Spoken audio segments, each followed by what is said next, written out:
अस्सलाम वालेकुम बच्चों, देखो आज हम रीडिंग के लिए 4 लाइन से स्टार्ट करते हैं।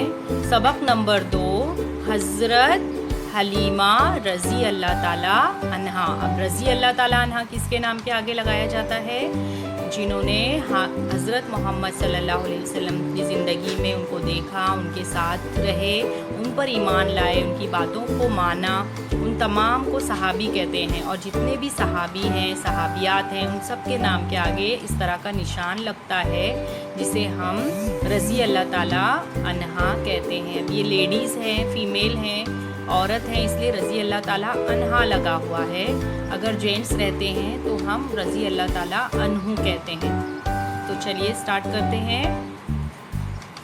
अरब के लोग अपने छोटे बच्चों को परवरिश के लिए देहातों में रहने वाले बद्दुओं के घर भेज दिया करते थे। बद्दू औरतें उन बच्चों को दूध पिलाती और उनकी देखभाल करती थी।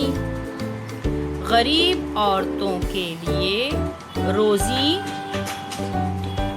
कमाने का ये एक ज़रिया था। बीबी हलीमा रज़ी अल्लाह ताला अन्हा भी बच्चों को दूध पिलाने का काम करती थीं। वो हमारे प्यारे रसूल हज़रत मोहम्मद सल्लल्लाहु अलैहि वसल्लम की दाया थी। उन्होंने आप सल्लल्लाहु अलैहि वसल्लम को दूध पिलाया था, इसलिए उन्हें दाई हलीमा रज़ी अल्लाह ताला अन्हा भी कहते हैं। तो इस तरह से आपको पढ़ना है, खूबसूरत राइटिंग में खुशखत लिखना है। और जैसे मैंने बताया है कि पैराग्राफ देखो लिखते वक्त हाशिया खींचना है कॉपी में और पैराग्राफ बनाकर, यानी जब हम कोई भी स्टार्ट करते हैं नई बात तो थोड़ी सी जगह छोड़कर स्टार्ट करते हैं पहली लाइन को और बाद में दूसरी लाइन से हाशिए से नज़दीक ही लिखने लगते हैं। इसको बोलते हैं पैराग्राफ बनाकर लिखना। तो इस तरह से आपको लिखना है और मुझे सेंड करना है। अल्लाह हाफिज़।